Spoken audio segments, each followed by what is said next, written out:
If I'm wounded in my heart, is it because I took offense, but it really wasn't intended?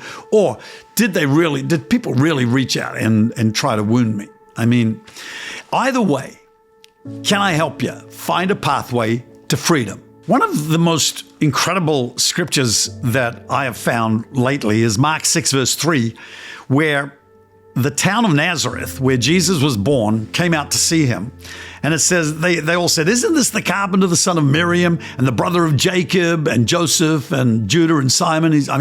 Jesus had brothers and sisters. Aren't his sisters here with us? And it says, and they took offense at him. So it's one thing when people initiate an offensive action against us that wounds us. But it's another thing when people didn't intend any offense at all, and we take offense that wasn't even intended. And we live in a time when this happens more commonly than it ought to. So we got to decide, if I'm wounded in my heart, is it because I took offense, but it really wasn't intended? Or did people really reach out and try to wound me? I mean, either way, can I help you find a pathway to freedom so that you're not carrying the heaviest weight in life that you can carry is a grudge, and to actually get it off our shoulders, and the torment that goes around in our mind when we nurse and rehearse a hurt, a wound in our lives. And they can be hard to get rid of because it just lays there in our heart open, and we keep thinking about it. Especially if we hang out with the wrong kind of people who just feed into it, and they're kind of toxic or septic we need antiseptic friends who don't take us there and actually help us heal and get beyond that so we can move on and not stay stuck in the past. Let me tell you a story about in the early days of pastoring. Chris and I had started a church in a town called Littleton in New Zealand, just out of Christchurch. And this little lady came to Christ whose name was Prim, beautiful little English lady, and her husband. They were both in their 60s, and he didn't come to church. He didn't want to come to church. So I went around and visited him, and I said, "Hey, John, it's great to have Prim coming along to church. Would you like to come?" He said, "No, you'll never get me along there." I said, "Why not, John?" And he was wheezing as he talked, like just coughing, spluttering as he talked. It's like you got the weather, not the news, when you talk to him. And it was challenging. But he started, I said, "Tell me your story." So he started to tell me his story. He said, "Well, I got to my retirement age and I had a printing business, and I decided I'd bring in a manager so I could go out and play golf and enjoy life, and he could look after the business." He didn't do a background check on the guy, and he was a bankrupt. He owed money everywhere. So as soon as he was a partner legally with John, the creditors all swooped in and took everything. They took John's superannuation fund. They took the business, sold all the printing machines, took his boat, took his house, everything. And so he was bitter. He was like more than just wounded. He was like deeply sour, and there's nothing going to fix it. He just hated God, hated people, didn't want anything to do. He's completely demoralized. So I just let him keep talking.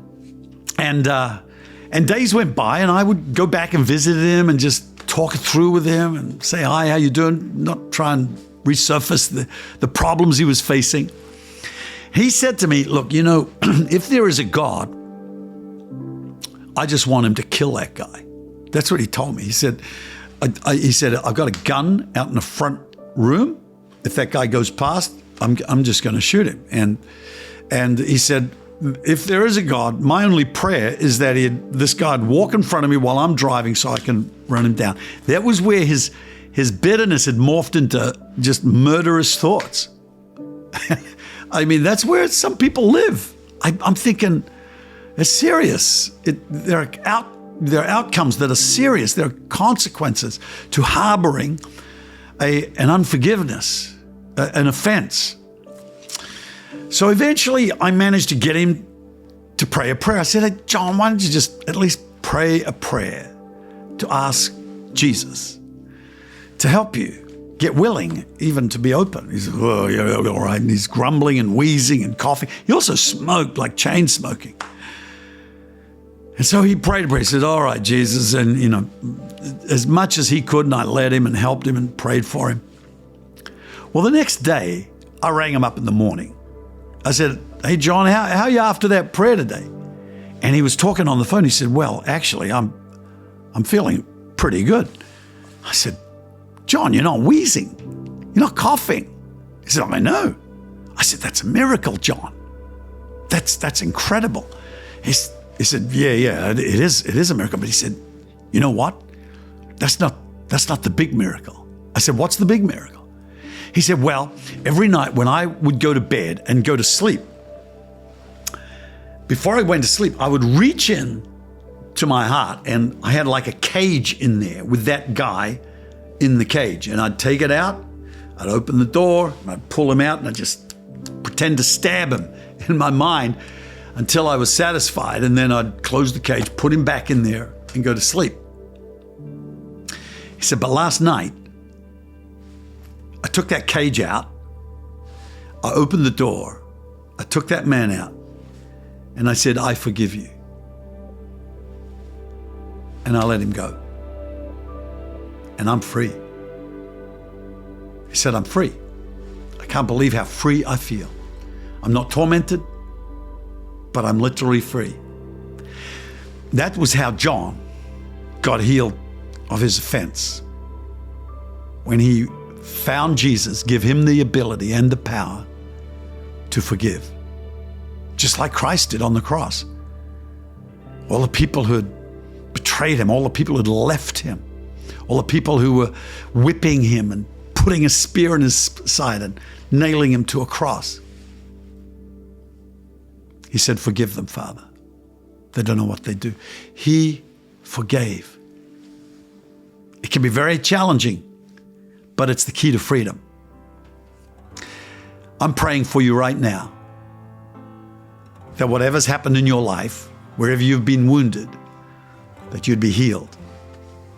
In the name of Jesus, I declare freedom will come to you as you let go the past so that you can take hold of your future. Hit subscribe. Look forward to talking with you again soon.